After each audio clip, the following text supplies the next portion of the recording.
হযরত মুসা ছিলেন আল্লাহর এক মহান রাসূল, যার নাম কুরআনে সর্বাধিকবার এসেছে।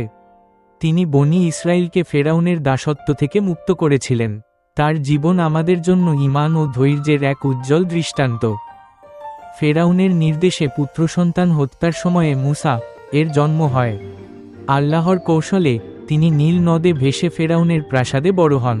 যৌবনে মিশর ত্যাগ করে মাদয়ানে যান এবং তুর পাহাড়ে নবুয়ত লাভ করেন, যেখানে তিনি কালিমুল্লাহ উপাধি পান। আল্লাহর নির্দেশে মুসা ফেরাউনের কাছে যান। তার মুজিজাগুলো ফেরাউনকে হতবাক করে দেয়। এই সংগ্রাম আমাদের শেখায়, সত্যের পথে আল্লাহ সবসময় সাহায্য করেন। মুসা এর জীবন আমাদের শেখায়, প্রতিকূলতা সত্ত্বেও আল্লাহর উপর ভরসা রাখলে বিজয় সুনিশ্চিত। তার এই মহিমান্বিত কাহিনী থেকে অনুপ্রেরণা নিতে আরও গভীরে জানতে আমাদের চ্যানেলটি সাবস্ক্রাইব করুন এবং আপনার মতামত জানান।